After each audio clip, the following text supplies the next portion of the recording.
Hi, I'm Peter Rydell and you're watching Energy at Work. Today I want to talk about what's meaningful and what's desirable and how those two clash. Because we as a human species, we are driven by desires. If we are sitting at work and we could work on that important presentation for next week, or just check my mails for the 67th time at 11 a.m. already, chances are it's more desirable to see if somebody is there with a new interesting project, a new cool mail, maybe check your stock portfolio or a YouTube video. We are driven by desires.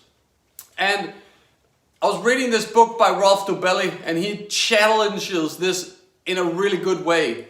He says, okay, here take a list of activities, just, that you can think about. Like raising your kids, eating chocolate, going on holiday, donating to charity, helping an old woman cross the street, or having sex.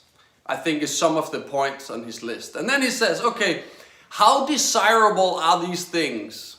And from this list, he experiences very often on a scale from 1 to 10, where 10 is not desirable at all, and 1 is not desirable at all, and 10 is fully desirable, that having sex, eating chocolate, going on holiday is like very high in terms of desirability, 8, 9, 10. And helping an old lady cross the street, or donating to charity, or raising kids is like, yeah, it's not so desirable. It's like 3, 4, whatever, something like that. And then comes the additional question, and that is, how meaningful are these things? And then it's completely reversed.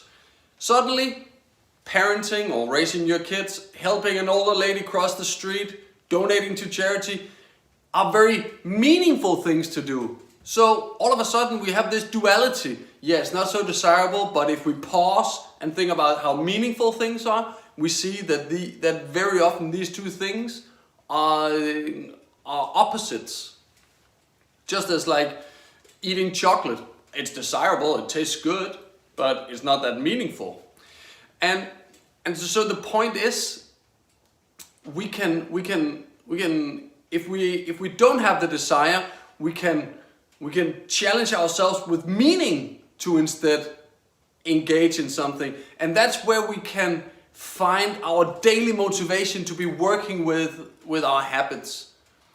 And if something is meaningful, if something is not meaningful, like, then maybe it's desirable instead. So when we always think about both perspectives, then we have a much better chance of driving our own motivation. And I came across this magnificent quote from Abraham Lincoln. At least that's what it said on the picture I found. And that was, discipline is choosing between what you want now and what you want most. And we can use this quote together with the question about desirability and meaning, because desirability is what we want now, but meaning is probably what we want most, like when we sit down and give ourselves time to think and reflect. Then what we want now, the desirable, what we want most is the most meaningful. I think it's a very good way to briefly sum up this point. And if you want to read more, I will link to Rolf Dobelli's book in the comments below. And I just hope you'll stick with it.